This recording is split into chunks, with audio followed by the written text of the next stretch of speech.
Enggak. Assalamualaikum warahmatullahi wabarakatuh. Waalaikumsalam warahmatullahi wabarakatuh. Oke, adik-adik untuk sesi ini perkenalkan saya Mas Bayu Adi Nugraha. Saya belajar geografi. Sudah siap untuk belajar geografi hari ini? Siap dong. Oke, mantap.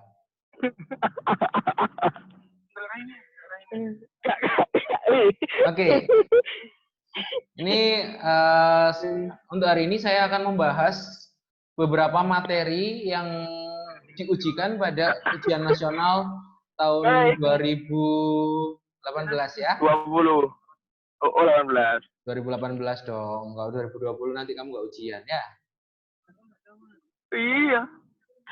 Oke, udah kelihatan soalnya? Tapi cepat sedikit. Oke, udah. Sudah kelihatan ya? Oke, soal yang pertama. Di sini ditanyakan adalah kandungan minyak bumi dan gas di wilayah Indonesia tidak merata dan lebih banyak terkonsentrasi di wilayah Indonesia bagian barat. Sedangkan wilayah Indonesia bagian timur lebih banyak mengandung bahan mineral. Nah, pertanyaannya adalah prinsip geografi yang sesuai dengan fenomena tersebut adalah titik-titik. Apa kira-kira? Kalau itu berarti distribusi. Soalnya dia kan menyebarkan minyak bumi dan gas. Iya. Benar? Distribusi? Masih Insya ingat ya Allah. untuk prinsip geografi ada smart solution-nya yaitu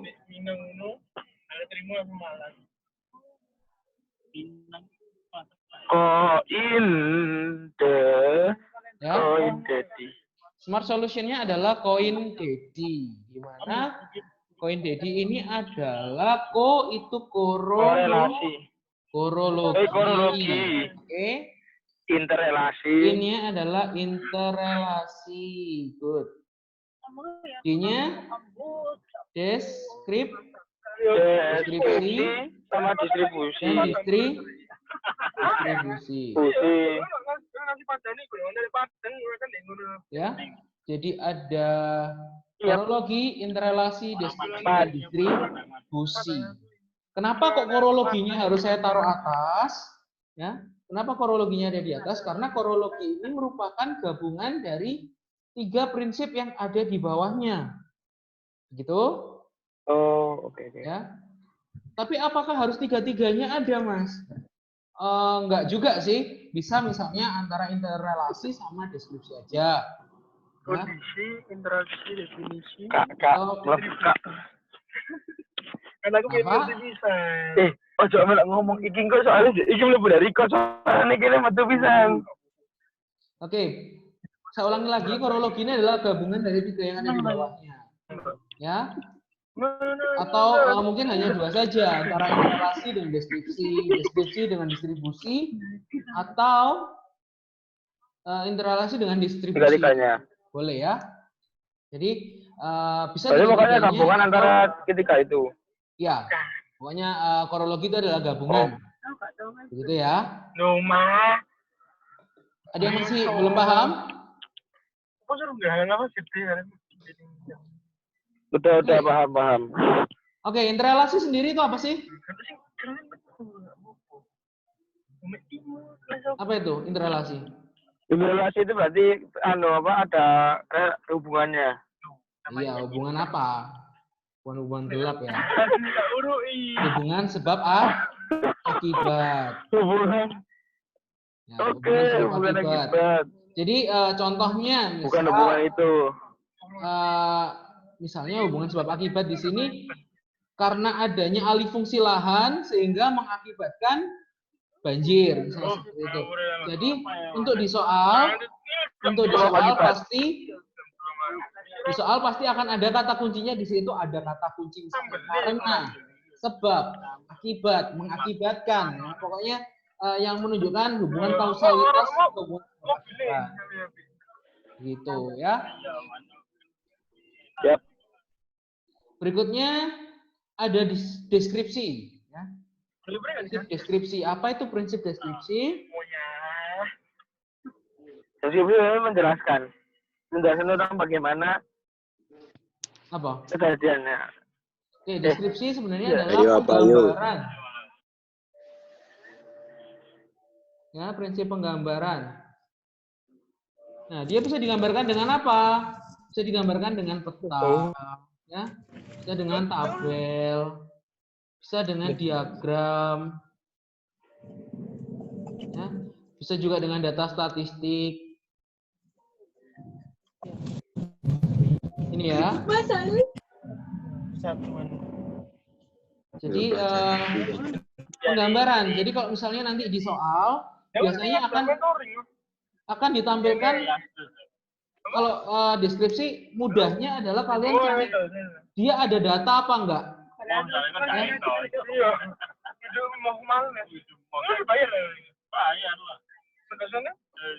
Oh, berarti dia masih menyajikan data. Ya, dia pasti akan menyajikan data. Nanti datanya bisa berupa tabel, diagram, data statistik, atau bisa juga dengan menggunakan peta. Ya. Lalu, lalu distribusi ini adalah prinsip persebaran. Ya, persebaran. Jadi yang disebar apa? Yang disebar adalah fenomena alam. Geosfer. Apakah hanya alam saja? Tidak. Ya. Misalnya persebaran penduduk di Indonesia. Nah, itu juga masuk distribusi begitu. Oke, terus kita lihat di pilihan jawabannya. Ada korologi. Apakah di soal ini tadi menunjukkan hubungan atau merupakan gabungan dari prinsip-prinsip yang ada di bawahnya? Tidak ada. Tidak ya. Jadi yang korologi hanya salah. Yang prinsip deskripsi, apakah di sini dia menampilkan data? Tidak. Tidak juga. Lalu apakah dia menampilkan hubungan sebab akibat di sini? Ada kata kunci yang saya sebutkan tadi? Tidak juga. Tidak ada. Nah, lalu ada prinsip asosiasi dari 4 ini ada asosiasi. Asosiasi juga enggak ada. Enggak ada. Jadi jawabannya prinsip distribusi. Surya benar dong. Oke, hebat buat Surya ya. Buat yang lain, kalau ada yang masih mau ditanyakan, silahkan. Apa ya? Otomatis. Apa ya? Oh, aku mau pilih. Oke, untuk soal. Hai teman-teman. Tidak ada yang ditanyakan ya? Buat terpanjang lancar dulu, minggu. Oke, saya lanjutkan untuk ke soal berikutnya. Nah, ini soalnya cukup mudah. Oh, gampang sekali. Oke, silakan dibaca dulu soalnya. Jenis tanah di pesisir Kalimantan bagian barat. Oke, jenis tanah di pesisir Kalimantan bagian barat cenderung subur karena pelapukan tumbuhan di daerah rawa-rawa dengan tingkat keasaman yang tinggi. Oke. Jadi sebelum saya jawab untuk pertanyaan ini, ya, sejarah dari wilayah Kalimantan itu adalah daerah rawa-rawa. Sehingga di sana banyak sekali, bahkan sampai sekarang ya, di daerah Kalimantan itu banyak sekali lahan gambut. Ya, karena soalnya pelapukan tumbuhan. Oke, ya bekas rawa-rawa. Sehingga di daerah Kalimantan sendiri juga barang tambang yang terkenal di daerah sana adalah Kalimantan itu apa nikel. Nah, Kalimantan itu apa? Kalimantan itu persebarannya apa? Hindu. Kalimantan tambang. Batu bara. Nah, rawa-rawa ini loh ya. Jadi rawa-rawa ini dia menghasilkan gambut, dan gambut itu adalah bahan baku atau bahan dasar dari batu bara. Jadi apa? Dia yang terendapkan sangat lama ya, dalam waktu yang cukup lama, maka dia berubah menjadi batu bara itu. Nah, cirinya daerah rawa-rawa ini tingkat keasamannya tinggi. Maka dari itu di daerah Kalimantan sulit sekali untuk dibuka lahan pertanian, pangan terutama. Ya. Di sana yang banyak adalah lahan sawit. Oke, sampai sini paham? Paham. Oke. Jadi jawabannya apa kira-kira nomor ini? Untuk soal ini. Jenis tanah di daerah pesisir Kalimantan bagian barat?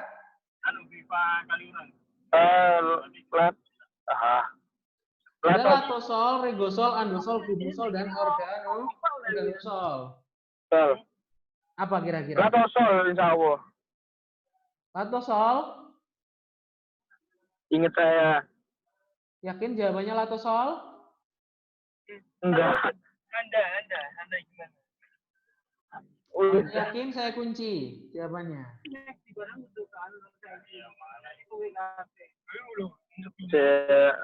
Apa kira-kira? Lupa. Regosol. Regosol. Latosol atau regosol? Karena gambut. Regosol. Oke, jawaban kamu salah ya. Gagal dapat 2 juta rupiah. Oke, jawabannya yang benar adalah organosol. Ya. Organosol. Oke, organosol. Kenapa? Karena rawa-rawa ini kan gambut ya tadi ya. Dia berupa organisme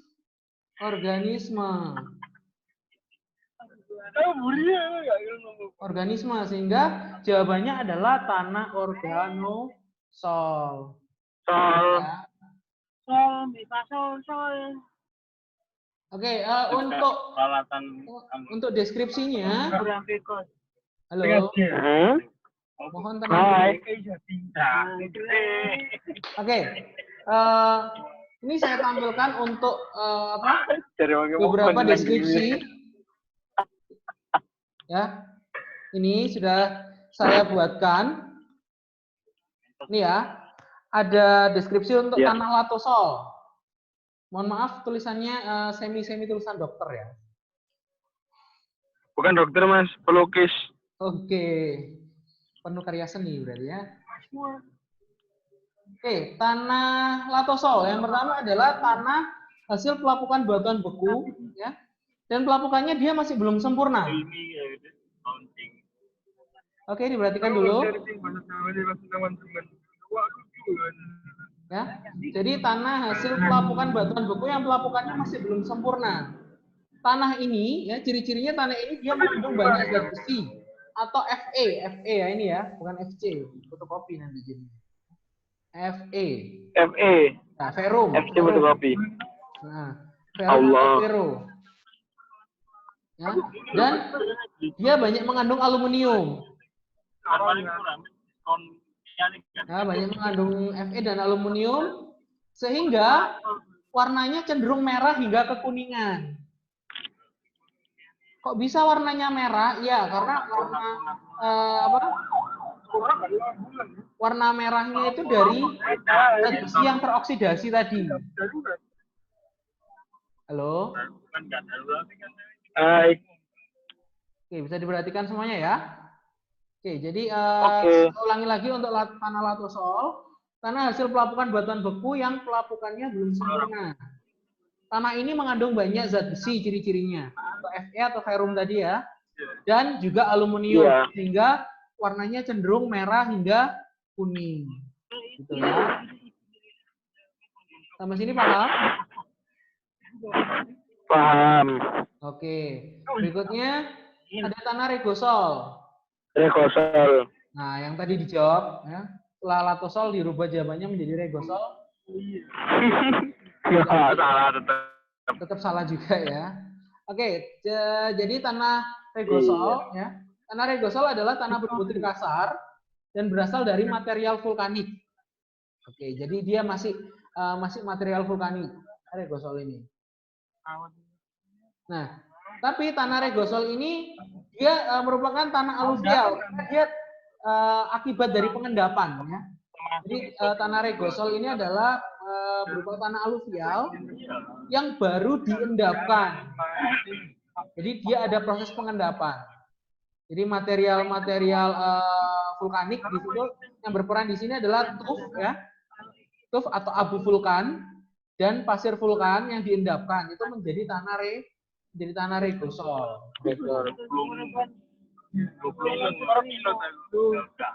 Bagaimana? Paham. Paham ya? Lalu berikutnya ada tanah andosol. Ya. Ada tanah andosol ini ya. Tanah andosol itu adalah tanah yang berasal dari tuf. Ya. Kalau tadi yang regosol, kalau yang regosol dia juga dari tuf juga, tapi dia ada proses pengendapan di sini. Ya.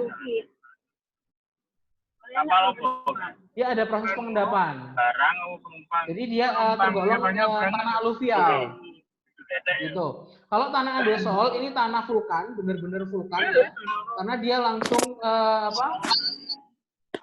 langsung dari tufnya, di mana tuf ini yang ada di lereng-lereng gunung. Dan persebarannya ada di beberapa gunung ya. Ada di daerah Bali, ada daerah Lombok, Jawa, Sumatera, dan daerah Minahasa. Gitu.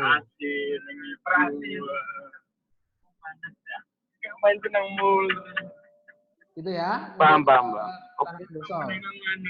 Nah, berikutnya tanah grumusol. Tanah grumusol ini. Oke, tanah grumusol ini adalah tanah yang terbentuk dari batuan induk kapur. Jadi ini unik, tanah ini unik ya, karena dia perpaduan. Perpaduan dari apa? Perpaduan dari batuan induk kapur dan tuf ya, tuf lagi, abu vulkan lagi, abu vulkanik lagi. Dan tanah ini cenderung bersifat basah. Tanah ini cenderung sifatnya basah, sehingga karena tanahnya tidak ada aktivitas organis di dalamnya. Ini yang perlu dicatat ini ya. Tidak ada aktivitas organis di dalamnya. Kalau tidak ada aktivitas organis, efeknya apa? Pengaruhnya apa? Efek dari tidak adanya aktivitas organis ini adalah tanah grumusol ini miskin ya, miskin akan unsur hara dan unsur organik lainnya. Ya, unsur hara tanah itu apa aja sih? Ada beberapa mineral ya, ada ada NPK yang biasa kita kenali. Ya, apa itu NPK? NPK itu adalah nitrogen unsur haranya. Lalu ada fosfat ya, dan ada kalium. NPK begitu.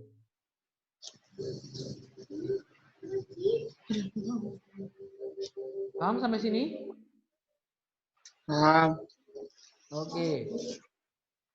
Nah, karena tanah ini tadi mengandung batuan induk kapur ya, seperti yang sudah saya sampaikan di awal, bahwa tanah ini mengandung batuan induk kapur, dan sifat kapur itu dia akan menyerap unsur hara tanah, ya, sehingga menjadikannya tanah ini tadi miskin tadi, ya, karena sifat dari kapur itu sendiri yang dia menyerap unsur hara. Dan si kadar kapur yang tinggi ini dia akan menjadi racun, ya, dia akan menjadi racun bagi vegetasi begitu. Racunnya dikasih itu ya Mas ya. Kenapa?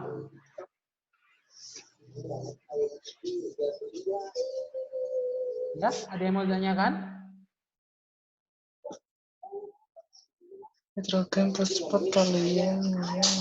Ya, ini unsur haranya, beberapa unsur hara yang umum pada tanah itu ada nitrogen, fosfat, dan kalium. Begitu.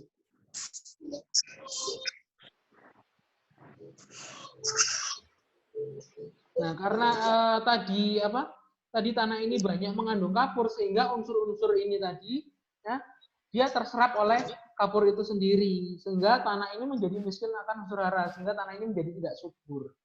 Gitu.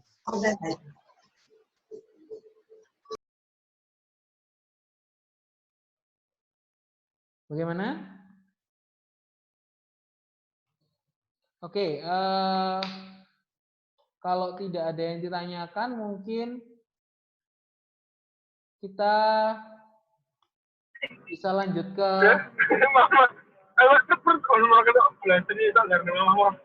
gimana, Surya? Surya,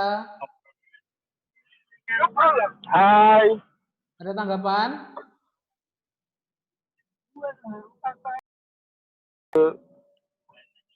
Terkait dengan Udah. Sudah ya? Oke. Jelas. Surya tolong lebih fokus, lebih kondusif karena kamu ujian nasionalnya kan ngambil geografi ya. Jadi jangan jangan nggak fokus nanti materinya nggak tersampaikan dengan baik. Ya. Siap. Oke. Untuk tanah masih ada kendala?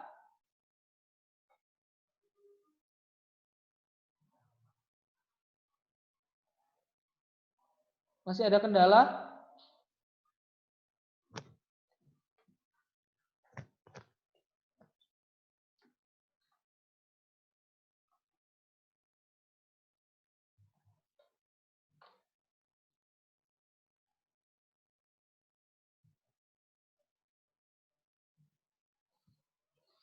Oke, kalau tidak ada pertanyaan, mungkin akan saya lanjutkan ke soal yang berikutnya.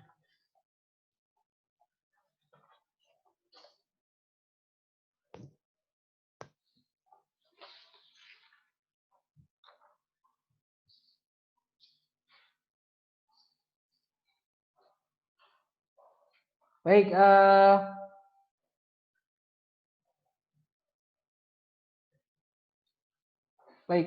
soal berikutnya terkait dengan persebaran flora dan fauna. Oke. Masih ingat ya tentang materi ini?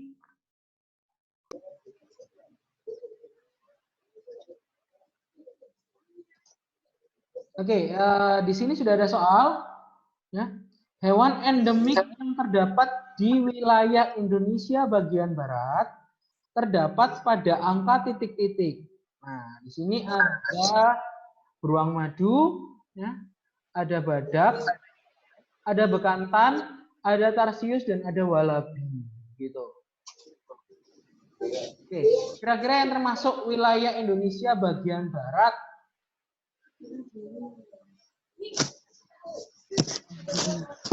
Yang masih ingat? Oke, kita review lagi untuk fauna di Indonesia, persebaran fauna di Indonesia itu ada 3 ya. Ada fauna apa yang pertama yang di bagian barat? Asiatis. Gitu ya. Asiatis. Ya. Lalu ada yang kedua fauna Wallacea ya, fauna Wallacea. Peralihan.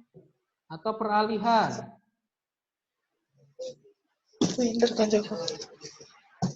Lalu yang ketiga ada fauna Australis ya. Australis. Ya? Ya. Oke, jadi ada 3 ini. Nah, yang menjadi ciri khas ya untuk membedakan antara 3 ini, yang perlu kita bedakan adalah yang asiatis dan australis karena yang peralihan sudah sangat khas sekali. Ada beberapa hewan peralihan seperti komodo misalnya ya. Hewan atau peralihan ini adalah hewan yang asli atau fauna yang asli dari Indonesia itu sendiri. Gitu. Nah, yang kadang masih sulit membedakan adalah yang asiatis dengan australis. Oh iya. Bagaimana cara membedakannya? Fauna asiatis, ya, ciri dari fauna asiatis itu adalah badan besar, Mamalia. badan besar, burung kecil. Ini yang asiatis. Asiatis ya. Ya. Cirinya adalah badan besar, burung kecil. Maksudnya mamalianya. Ya. Maksudnya adalah mamalianya. Mamalia badan besar, jenis burungnya kecil. Gitu. Berbeda dengan hewan australis, kebalikannya. Kalau hewan australis itu badan kecil, lalu burung besar.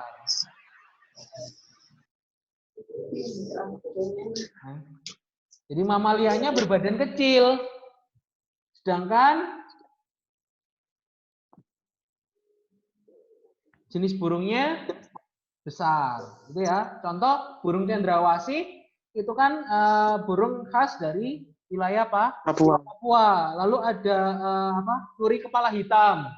Ini burung nuri kepala hitam itu juga asli dari Papua, gitu ya. Mas. Oke, sesuai dengan ciri-ciri yang sudah saya berikan tadi ya, smart solutionnya di sini.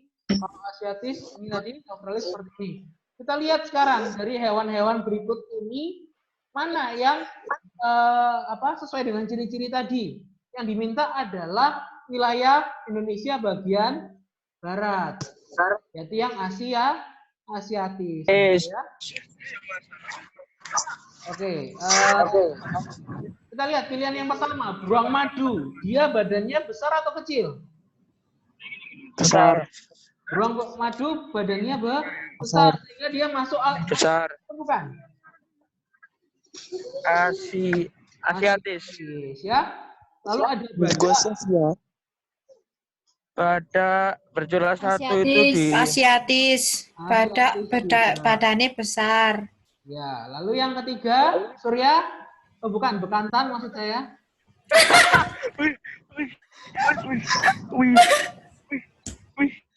Bekantan.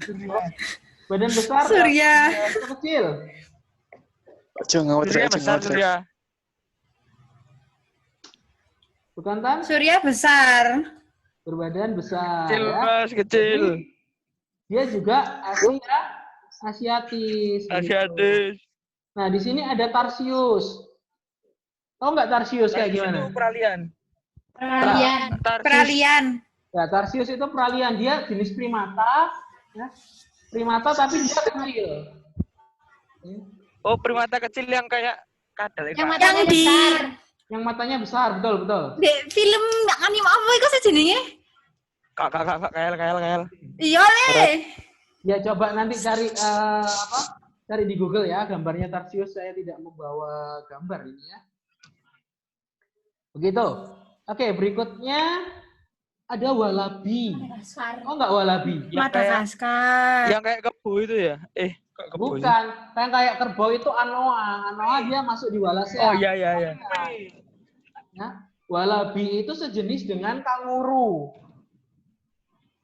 Oh, Nah, oke. sejenis dengan kanguru tapi dia posturnya lebih kecil. Kalau kanguru kan besar, kekar gitu ya badannya. Itu walabi itu apa ya? Kangurunya Indonesia lah begitu. Di mana itu, Mas? Di Papua. Ya, walabi itu banyak di Papua. Sehingga jawabannya sudah jelas di sini adalah 1, 2, dan 3. Ada nggak jawabannya? Yang mana? 3. A. Yang A. Ini ya jawabannya. Sudah jelas? Ayo semangat, kawan. Jelas. Jelas. Oke, kalau udah jelas, saya beralih ke soal berikutnya.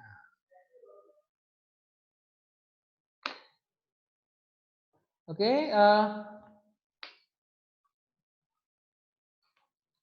di sini ada soal berikutnya tentang kependudukan. Ya. Ya, soalnya tentang kependudukan.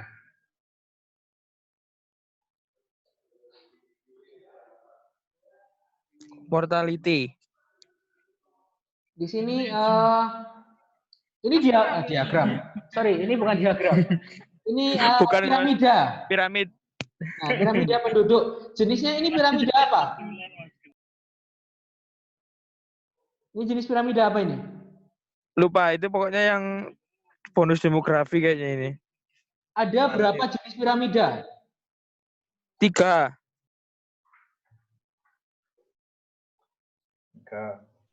Tiga. Yang pertama jenisnya Stasioner. ya.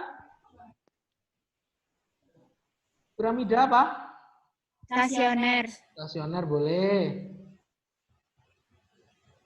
Terus yang kedua, piramida apa? Konstruktif. Konstruktif. Konstruktif. Yang ketiga, Ekspansif. ekspansif. Good. Ya, ada 3. Piramida stasioner, konstruktif, dan ekspansif. Nah, kalau yang dikatakan Surya tadi, piramida stasioner ini yang jumlah penduduk usia produktifnya lebih banyak dibandingkan usia yang non produktif. Nah, di sini kan ada garis usia nih. Ya. Ini garis usianya mulai 0 sampai 4 tahun sampai 75 plus, ya. Nah, yang dikatakan usia produktif itu yang mana? Yang non produktif itu yang mana? Yang usia non produktif itu yang di bawah garis merah saya ini. Ya. 0 sampai usia 0 sampai 14 tahun. Dan yang mana? Di atas 60. Lebih dari 65. 69 apa maksud? Produktif, yang ini ini tidak produktif juga, yang di sini yang Produktif. Ya, ini. Yang non produktif yang usia muda itu 0 sampai 14, yang usia lanjut usia atau usia tua itu yang di atas 64 tahun, ya. Jadi 65 sampai ke atas itu ya. Itu adalah yang usia non produktif. Yang bagian tengah ini adalah yang bagian produktif, penduduk usia produktif. Nah, jadi ini adalah yang piramida stasioner. Nah, sekarang kita lihat di soal ini, yang antara yang usia produktif dengan yang usia tidak produktif, lebih banyak mana? Produktif. Banyakan produktif. Kita lihat yang usia muda, ya, yang 0 sampai 14 tahun ini juga banyak. Bentuk piramidanya kan segitiga seperti ini. Ya, bentuknya segitiga seperti ini. Sehingga jelas ini bukan piramida stasioner. Ya. Karena piramida stasioner cirinya dia akan menyerupai granat atau menyerupai rumah lebah. Tahu ya? Rumah lebah itu kan menggembung di bagian tengahnya. Belendung tengahnya di perutnya besar. Yang atas dan bawahnya kecil. Nah, ini yang bawah juga banyak jumlah penduduknya, kan begitu. Yang sedikit yang usia tuanya, begitu. Jadi jelas ini bukan stasioner. Terus berikutnya ada piramida konstruktif. Piramida konstruktif ini adalah piramida tua, di mana penduduk usia tua, ya, penduduk usia tua ini akan lebih besar atau lebih banyak dibandingkan yang usia produktif dengan yang usia muda. Segitiga kebalik berarti. Betul, ya, segitiga terbalik. Nah, ini bentuknya kan tidak seperti itu. Ini yang penduduk usia tuanya lebih sedikit dibandingkan yang usia bawahnya. Jelas berarti ini bukan piramida konstruktif. Konstruktif. Berarti ini yang ekspansif. Untuk piramida konstruktif sendiri banyak kita temukan di daerah Eropa. Fenomena ini banyak kita temukan di daerah Eropa. Jadi penduduk di daerah Eropa itu usia tuanya lebih banyak dibandingkan yang usia produktif dan usia mudanya. Itali berarti Mas ya. paling banyak. Itali, terus ya pokoknya negara-negara di Eropa, Prancis pun juga sama seperti itu. Ya. Terus ada piramida ekspansif. Nah, jadi piramida ini adalah piramida ekspansif atau piramida muda. Karena penduduknya usia mudanya banyak. Ya, meskipun di sini usia produktifnya juga banyak gitu. Tapi cenderung ke sini ya. Cenderung usia mudanya banyak. Dia bentuknya segitiga, cirinya seperti itu. Jadi cara mengatasi natalitas, apa ini natalitas? Kematian. Kelahiran. Ya. Salah. Kalau kematian itu mortalitas.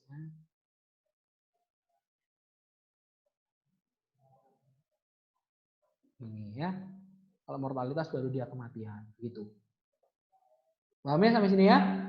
Oke, kira-kira cara mengatasinya gimana? Nih opsinya. KB. Yang E ya, jadi menggalakkan program KB. Ya. Keluarga berencana. Begitu. Wow, bener dong aku. Ada yang mau ditanyakan dulu sampai sini?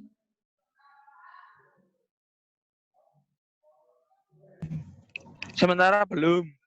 Sementara belum ya. Jadi jawabannya yang E ini tadi ya sudah. Oke. Kita ganti soal. Oke, kita kasih soal baru lagi. Oke. Saya dilihat soalnya. Jelas ya gambarnya ya? Angkanya Mas gak kelihatan. Oke, ini saya bacakan dulu soalnya. Titik B terletak di ketinggian titik-titik dan dimanfaatkan untuk titik-titik. Ya, ini gambarnya garis kontur. Ya. Ini garis kontur itu sebenarnya adalah dia menggambarkan kontur dari sebuah tempat. Makanya di sini ada sesuatu yang menonjol tapi bukan bakat. Ini adalah gunung. Ya. Please Mas, tolong ada yang tegak tapi bukan keadilan. Di sini ada angka 1000. 1000. Ya. Angkanya 1000. Yang di sini angkanya adalah 500. Nah, yang ditanyakan adalah titik B. Di sini ya. Ini titik B. Berapa ketinggiannya titik B ini dan dia dimanfaatkan untuk apa? Kan begitu. Nah, caranya untuk mencari titik B gimana? Ini nggak ada skalanya kan ya? Interval. Iya. Oke. Itu udah ketemu kan itu? Ini nggak ada apa? Menyebut skalanya. Skalanya. Tapi kita bisa menalar ya, menalar dari soal ini. Di sini ada 1000. Di sini garis konturnya kan kosong ya, nggak ada angkanya. Iya. Nah, tapi di sini ada kontur dengan angka 500. Kan begitu. Berarti dari jarak itu ke itu dibagi sama 2. Sip, betul. Jadi ada 1000 dikurangi 500 dibagi 2. Ya. Di sini 2, terus ditambahkan sama yang terakhir 750. Oke, 750. Berarti Nalar 500, surya pintar sekali kawan. 250, terus ada 1000, ya. Terus di sini ada garis kosong lagi. Ada 1250, lalu baru ke titik B di sini. Titik B-nya berarti 1500. 500 begitu. Ya. Nah, jadi jawabannya yang delta. Mas, tapi biasanya kan di situ jawabannya kan biasanya ketinggian sama tapi cuma berbeda. Perkebunannya menentukannya gimana, Mas? Nah, untuk menentukannya, kalian masih ingat dengan klasifikasi iklim Junghun? Lumayan ingat. Lumayan ingat. Oke, tak tes dulu ya. Oke.